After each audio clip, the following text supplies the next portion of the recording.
ডিসেম্বরের মধ্যে নির্বাচন হতে হবে। আপনি ডেট যদি না দিতে পারেন আমরা একটু অপেক্ষা করব, তাহলে আমরা ডেট দিয়ে দেব।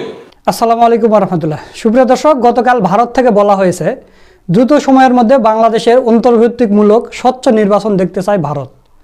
এর পরপরই বিএনপি নেতা দুদু বলেছে যে ডিসেম্বরের মধ্যে নির্বাচন দিতে হবে। ডক্টর মোহাম্মদ ইউনূসকে উদ্দেশ্য করে বলেছে ডিসেম্বরের মধ্যে নির্বাচন দিতে হবে, আপনি যদি ডেট দিতে না পারেন তাহলে একটু অপেক্ষা করেন, আমরাই ডেট দিয়ে দেব, মানে বিএনপি ডেট দিয়ে দেবে। ডিসেম্বরের মধ্যে নির্বাচন হতে হবে। আপনি ডেট যদি না দিতে পারেন আমরা একটু অপেক্ষা করব, তাহলে আমরা ডেট দিয়ে দেব। তো প্রিয় দর্শক, আপনারা জানেন যে ডক্টর মোহাম্মদ ইউনূস এখন জাপান সফরে গিয়েছেন। তো জাপানের সরকারের সাথে অনেকগুলো চুক্তি হয়েছে, তার মধ্যে একটা চুক্তি হলো বাংলাদেশ থেকে 1 লক্ষ শ্রমিক নেবে জাপান। এরপর আমরা আরেকটা দেখলাম যে 13,000 কোটি টাকা ঋণ দেবে জাপান। এই বিষয় নিয়ে অনেকগুলো গণমাধ্যম নিউজ করছে, আপনারা স্ক্রিনে দেখতে পাচ্ছেন। তো প্রিয় দর্শক, এই বিষয় নিয়ে বিএনপি নেতা দুদু কি বলেছে, ডক্টর মোহাম্মদ ইউনূসকে নাকি কোনো রাষ্ট্রই আমন্ত্রণ করে না, কোনো রাষ্ট্রের আমন্ত্রণে নাকি তিনি যান না, তিনি নিজেই বেহায়াত মতো অন্যান্য দেশে যায়। আর ওখানে গিয়ে বলছে জাপানে 1 লক্ষ লোক। আমার মনে হয় ওই ব্যবসা করার জন্য ওখানে গেছে। এখানে আমাদের হেলাল বলল রাষ্ট্রের আমন্ত্রণে তিনি কোনো জায়গায় যান না। এরপর বিএনপি নেতা দুদু নির্বাচন প্রসঙ্গে বলেছেন যে ডক্টর মোহাম্মদ ইউনূস নববধূর মতো আচরণ করতেছে। আমরা পাত্রী দেখতে গেছি, আমাদের পাত্রী পছন্দ হয়েছে, তো পাত্রী তো পছন্দ হলে একটা ডেট লাগবে, সেই ডেট আপনারা দিবেন না কেন? নববধূর মতো আচরণ করেন, তাহলে আপনারা কি করব? এখন তো আমাদের একটা ডেট তো দরকার না। এখন পাত্রী আমরা দেখতে গেছি, পছন্দ হয়েছে, তাহলে আমরা কি করব? একটা দিন করতে হবে না। দিন না করলে তো আমি তো কারো দাওয়াত দিতে পারবো না। ভাই, বৈশাখ মাসে 1 তারিখে এসেন, আমার মেয়ের বিয়ে অথবা আমার ছেলের বিয়ে, দিন করবেন না, দাওয়াত দেন আবার কি? দর্শক, এরপর বিএনপি নেতা দুদু একটা মারাত্মক কথা বলেছেন, শিবিরের উপরে দোষ চাপিয়ে দিয়েছে। ছাত্রদল নেতা সাম্য হত্যার পুরোটা দায় শিবিরের উপর দিয়েছে। শিবির নাকি সাম্যকে হত্যা করেছে, ছাত্রদল নেতা সাম্যকে নাকি শিবির হত্যা করেছে। তো প্রসঙ্গটা কিভাবে আসলো? বিএনপি নেতা দুদু বলতেছে যে আপনারা দেখেননি গতকাল চট্টগ্রাম একটা মহিলাকে পিছন থেকে লাত্তি মেরেছে। কে লাত্তি মেরেছে? গুপ্ত সংগঠনের ছেলেপেলেরা, শিবির মেরেছে, শিবির। এই শিবিরই ছাত্রদল নেতা সাম্যকে হত্যা করেছে। এই শিবির নীতি আদর্শবিহীন গণতন্ত্রকে ধ্বংস করার জন্য কাজে লেগেছে। চট্টগ্রাম বিশ্ববিদ্যালয়ের একটা মেয়েকে কিভাবে পিছন দিক থেকে লাথি মারছে দেখছেন না সোশ্যাল মিডিয়ায়? দেখছেন? কারা মারছে?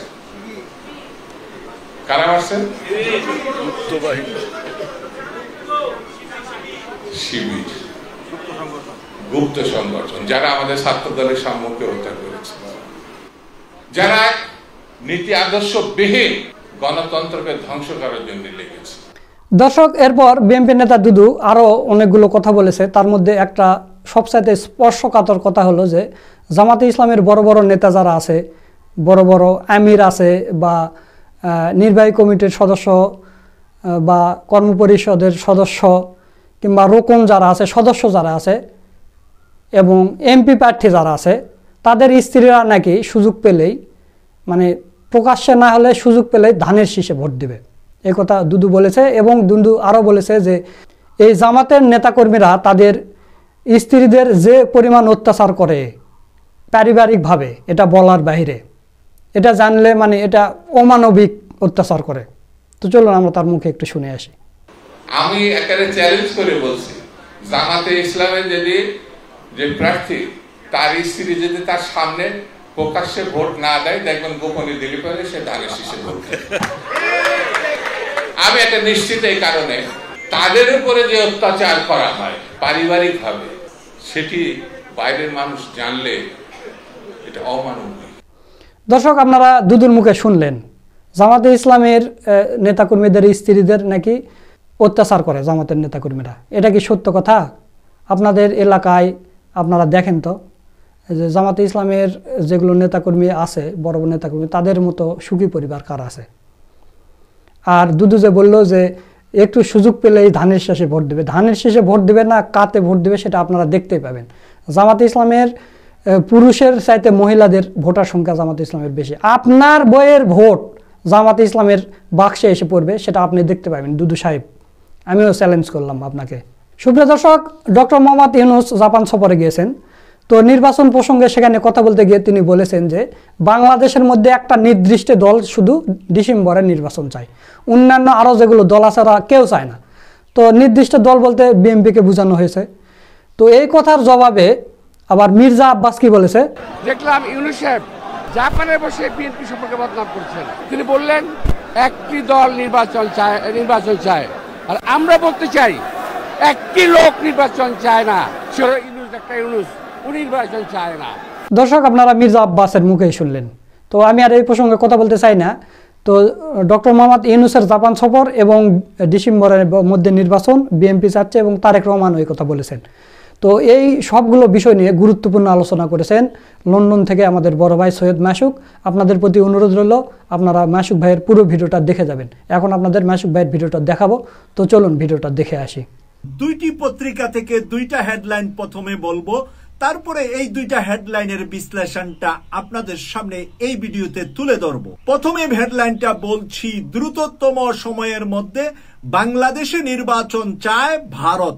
আরেকটি হেডলাইন আরেকটি পত্রিকায় এসেছে, ডিসেম্বরের মধ্যেই নির্বাচন দিতে হবে তারেক রহমান, বিএনপির ভারপ্রাপ্ত চেয়ারম্যান।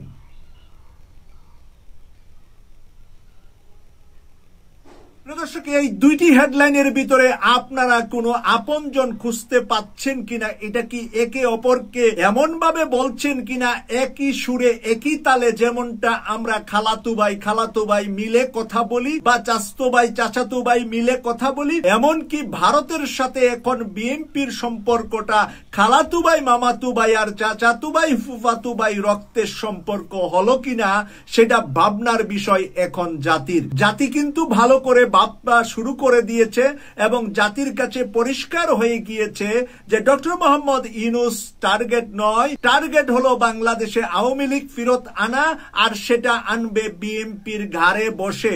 বানর যেরকম ঘাড়ে বসে কলা খায়, এখন বিএনপির ঘাড়ে বসে ভারত আওয়ামী লীগকে কিভাবে বাংলাদেশে ঢুকাবে সেই মহাপরিকল্পনার ছক হিসাবে ভারতের সুর আর বিএনপির সুর, বিএনপির সর্বোচ্চ নেতা তারেক রহমানের সুর যখন গতকাল মিলে গিয়েছে, এরপরে আর আমাদের ভাবতে কোনো সমস্যা হচ্ছে না। এবার তারেক রহমানের বক্তব্যটা আমি নিউজ পেপার থেকে আপনাদের সামনে তুলে ধরছি। জাতীয় নির্বাচন অনুষ্ঠান নিয়ে তালবাহানা শুরু করেছে, যা চলছে মন্তব্য করে বিএনপির ভারপ্রাপ্ত চেয়ারম্যান তারেক রহমান অন্তর্বর্তীকালীন সরকারের উদ্দেশ্যে বলেছেন আগামী ডিসেম্বরের মধ্যেই জাতীয় নির্বাচন দিতে হবে। এটা ফুল স্টপ। এই ফুল স্টপটা এর আগে সেনাপ্রধান ওয়াকারুজ্জামান দিয়েছিলেন 25শে ফেব্রুয়ারি। ওই ফুল স্টপে কিন্তু তাকে অনেক দূরে নিয়ে গিয়েছে জনতার কাছ থেকে, এবং সে এখন নাকি রাস্তা খুঁজতেছে কিভাবে সে পালাতে পারে অথবা কিভাবে শান্তিপূর্ণভাবে তার চাকরিটা শেষ করে শান্তিপূর্ণভাবে বিদায় নিয়ে বিদেশে কোথাও গিয়ে বসবাস করতে পারে। ওই ফুল স্টপে কিন্তু ওই জায়গায় নিয়ে গিয়েছে 25শে ফেব্রুয়ারি থেকে ওয়াকারুজ্জামানকে। আজকে তারেক রহমান দিতেই হবে শব্দটা বলাটা হলো একেবারে মামার বাড়ির সম্পত্তি আমার মা পাবে 3 ভাগের 1 ভাগ, সেটা আমাকে দিতেই হবে। এই দিতেই হবে শব্দটা রাজনীতিতে একজন অন্তর্বর্তীকালীন সরকার, বিশ্বনন্দিত একজন অর্থনীতিবিদ, একজন নোবেল বিজয়ীর কাছে এভাবে বলাটা আমার কাছে মনে হচ্ছে আদবের বরখেলাপ বা সম্মানের বরখেলাপ বা চাওয়ার বরখেলাপ। যেতটুকু ওজনের মানুষ ততটুকু ওজনের মানুষকে ওজন দেওয়া উচিত। আর আমরা ওজন দিতে মাপ কাটিতে ভুল করে ফেললে আমরা যে কোনো সময় পা পিছলে কিন্তু হাত পা ভেঙে ফেলতে পারি। সেই বিষয়টাও আমার মনে হয় বিএনপির এই উদীয়মান নেতার বিবেচনা করা উচিত। জনতাই যেন সবকিছু নয় সেটাও কিন্তু ভাবতে হবে যে ইমরান খানকে দিয়ে উনি যেন উদাহরণটা ভেবে নেন। আমেরিকার বিরুদ্ধে শুধুমাত্র ইমরান খান মস্কোতে গিয়েছিলেন একটা চুক্তি করতে যে পাকিস্তানের রুপি দিয়ে আর রাশিয়ার টাকা দিয়ে তারা ব্যবসা করবে। শুধুমাত্র সেই অপরাধে ইমরান খানের গদি তো গেছেই, তার ওয়াইফ সহ লম্বা সময়ের জন্য কারাগারে অবস্থান করছে। জীবনের আর কোনো সময় ফিরত এসে ইমরান খান পাকিস্তানের প্রধানমন্ত্রী হতে পারবে কি পারবে না, এটা কিন্তু বর্তমানে অনেকটাই অন্ধকার দেখা যাচ্ছে। তারেক রহমান যেন এরকম কথা না বলেন যে কথাটার কারণে উনার জীবনে কোনো অন্ধকার নেমে আসে। কারণ এটা এখন বুড়ো আঙ্গুলটা দেখানো হয়েছে, দিল্লি নয়, পিন্ডি নয়, আর কোনো দেশ নয়, বাংলাদেশ। আপনাকে সেলুট জানাই, বাংলাদেশ আপনি বলেছেন, কিন্তু দিল্লিও না, পিন্ডিও না, দুটা আমরা বাদ দিলাম। আমরা কিন্তু ওয়াশিংটন, লন্ডন আর বেইজিং বাদ দিতে পারবো না। কারণ এই তিনটা থেকে আমাদের রাষ্ট্র পরিচালনার ক্ষেত্রে, আমাদের রাষ্ট্রের উন্নয়নের ক্ষেত্রে, আমাদের রাষ্ট্রের অংশীদার হিসাবে তাদেরকে আমরা বাদ দিলে রাজনীতির মাঠে কেউ লম্বা সময় টিকে থাকতে পারবে বলে ইতিহাস সাক্ষী দেয় না। এই ইতিহাস যেহেতু সাক্ষী দেয় না, ইতিহাসকে মনে রেখি তারেক রহমান সাহেবের বক্তব্যের ভিতরে লাগাম টানা দরকার বলে আমি মনে করছি। নতুবা আপনি বিতর্কিত শুধু হবেন না, আপনি লন্ডন থেকে ঢাকা পৌঁছতে পারবেন কিনা সেটা নিয়েও আমি সন্দেহ করছি। বিএনপির প্রিয় ভাই বোনদেরকে বলছি যে আমি বাস্তব কথা বলছি। আমি তারেক রহমান সাহেবের কোনো কথার সমালোচনা আমার এই দীর্ঘ এই কত বছরের ভিতরে একবারও করি নাই, কিন্তু কালকের বক্তব্যটা উনার ছিল, দিতেই হবে। যেমনটা ফুল স্টপ দিয়েছিলেন জেনারেল ওয়াকারুজ্জামান, এমন ফুল স্টপটাই দিয়েছেন তারেক রহমান। এবার আমি ভারতের বক্তব্যটা কি আপনাদের সামনে নিয়ে আসছি। বাংলাদেশে দ্রুততম সময়ের মধ্যে নির্বাচন চেয়েছে ভারত। এটা কি তাদের বাপের বাড়ি? তোদের বাপের বাড়ি রে, তোরা যা চাইবি তাই আমরা করব। এবং তোদের কথা শুনে 15.5 বছরে শেখ হাসিনা যে বাংলাদেশের আলেম উলামা, বাংলাদেশের বুদ্ধিজীবী, শিক্ষাবিদ, সেনা অফিসারদেরকে আয়না করে রেখেছিল, তোরা যে রেখেছিলি, তোদেরকে পেলে বাংলাদেশের মানুষ কোন ধরনের গণদুলাই দিবে, এটা কি তোরা বুঝতে পারছিস? তোদের কোন নেতা, রাজনৈতিক ব্যক্তি এখন বাংলাদেশে আসার সাহস করবি? বাংলাদেশের জনগণ পেলে তোমাদেরকে ছাড়বে না, যেখানে পাবে সেখানেই কিন্তু ধরবে।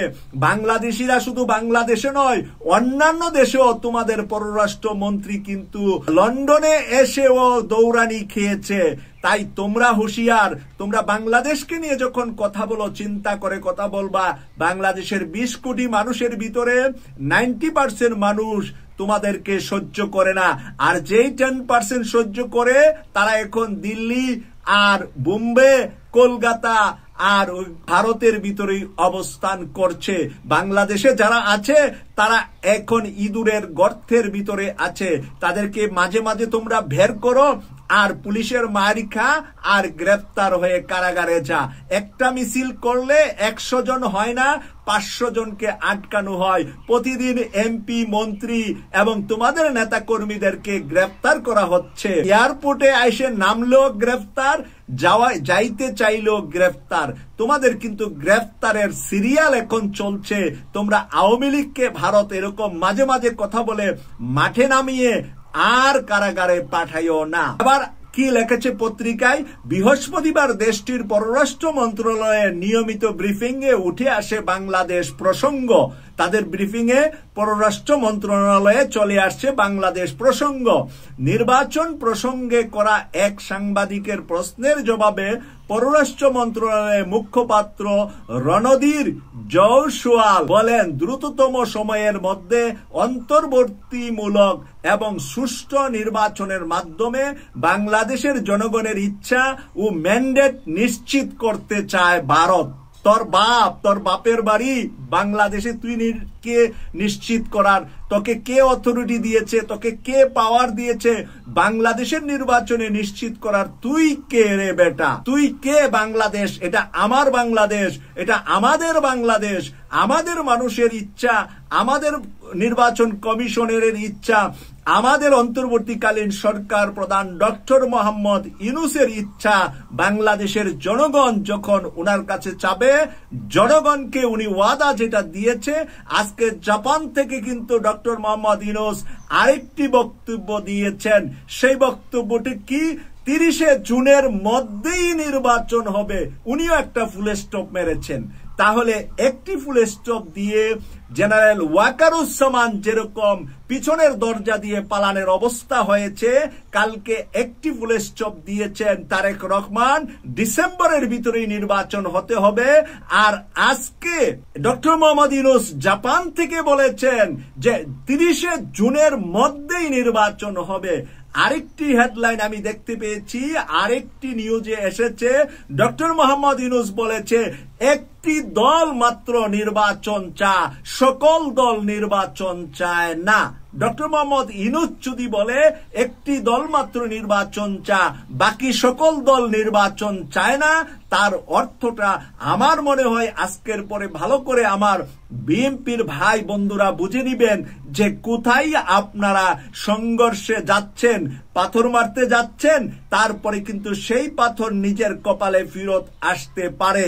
সেই পাথর নেওয়ার মতো কপাল শক্ত কতটুকু আছে, কপাল কিন্তু আপনাদের খারাপ। দীর্ঘকাল আপনারা অনেক নির্যাতিত হয়েছেন, অনেক জুলুমের শিকার হয়েছেন, অনেক ত্যাগ দিয়েছেন, রক্ত দিয়েছেন, অন্যান্যরাও দিয়েছে, কিন্তু অন্যান্য সবাই সব মিলে বলছে ভারতের বিচার, শেখ হাসিনার বিচার, সংস্কার কমপ্লিট, নির্বাচন চাই। তাই অন্যান্যদের যে আরো দুইটা বিষয় রয়েছে, বিচার এবং সংস্কার, ওই দুইটা আপনারা বাদ দিয়ে শুধু নির্বাচন বলছেন। সেই কারণে আপনাদের কপালে ফিরত পাথর আসে কিনা সেই দুশ্চিন্তায় আমি আছি। আপনারা সেই দুশ্চিন্তা করছেন কিনা আমাদের এই বক্তব্যের কেটিভি 24 চ্যানেলে আপনারা কমেন্টস করে লিখে যাবেন যে আপনি কি ভাবছেন। এই ডক্টর মোহাম্মদ ইউনূস আপনাদের কথায় আপনাদের ঢিলে পড়ে যাবে এই বটগাছ, এই বটগাছ যে বিশ্ব নেতাদের মুরল, এই বটগাছের কথায় যে বিশ্ব চলে, বিশ্ববাসী যে বসে থাকে তার টেলিফোনের জন্য, বিশ্ববাসী যে সেলুট জানায় তাকে। আজকে জাপানে গিয়ে মালয়েশিয়ার সাবেক রাষ্ট্রপ্রধান ডক্টর মাহাথির মোহাম্মদ সৌজন্য সাক্ষাৎ করে কার সাথে? ডক্টর মোহাম্মদ ইউনূসের সাথে। মালয়েশিয়া থেকে জাপানে গিয়ে দেখা করে একজন নোবেল বিজয়ী বাংলাদেশের শুধুমাত্র উপদেষ্টা হয়েছেন 10 মাস, আর ডক্টর মাহাথির মোহাম্মদ লম্বা সময় মালয়েশিয়ার ইতিহাসের নয় বিশ্ব ইতিহাসে উনার মতো লম্বা সময় রাষ্ট্র পরিচালনা করেছে। গণতান্ত্রিক নিয়মে নির্বাচিত হয়ে খুব কম মানুষ আছে। সেই মাহাথির মোহাম্মদ গিয়ে উনাকে সেলুট জানা, অভ্যর্থনা জানা, বাংলাদেশের বিভিন্ন বিষয় নিয়ে কথা বলেছে। তাই এরদোয়ান কথা বলে উনার সাথে, পাকিস্তান কথা বলে উনার সাথে, বেইজিং কথা বলে উনার সাথে, ওয়াশিংটন কথা বলে উনার সাথে, লন্ডন কথা বলে উনার সাথে, ইউরোপিয়ান ইউনিয়ন কথা বলে উনার সাথে। আর আপনারা যদি সেখানে ঢিল দিয়ে উনাকে উড়িয়ে দিবেন ভাবেন, তাহলে আপনাদের কপালে ঢিল ফিরত আসার সম্ভাবনা আমি দেখছি। বাকিটা আপনাদের মন্তব্য দেখব। কেটিভি 24 কে সাবস্ক্রাইব করে নিয়মিত ব্রেকিং নিউজ দেখার আমন্ত্রণ জানিয়ে বিদায় নিলাম। আমি সৈয়দ মাসুক, লন্ডন থেকে। আল্লাহ হাফেজ। সুপ্রিয় দর্শক, আপনারা মাসুক ভাইয়ের ভিডিও সহ পুরো ভিডিওটা দেখলেন। তো আজকের এই ভিডিও সম্পর্কে আপনাদের মতামত কি, এবং বিএনপি নেতা দুদু, বিএনপি নেতা মির্জা আব্বাস এবং তারেক রহমান সহ এই নেতাকর্মীরা যে কথাগুলো বলল, এই সম্পর্কে আপনাদের মতামত কি তা অবশ্যই কমেন্ট করে জানিয়ে দেবেন। আর ভিডিওটা ভালো লাগলে বেশি বেশি করে শেয়ার করবেন, কারণ গতকাল রাত থেকে আমাদের এখানে এত পরিমাণ বৃষ্টি হয়েছে, সারা রাত বৃষ্টি হয়েছে, সারাদিন বৃষ্টি হয়েছে, কারেন্ট নেই, মানে কালকে থেকে কারেন্ট নেই। আমার এখানে আইপিএস ছিল, সেই আইপিএস দিয়ে একটা ভিডিও তৈরি করলাম কষ্ট করে আপনাদের জন্য। তো এই কারণে বললাম আপনারা ভিডিওটা দেখবেন এবং ভিডিওটা বেশি বেশি করে শেয়ার করবেন। সকলকে ধন্যবাদ। আসসালামু আলাইকুম ওয়া রাহমাতুল্লাহ।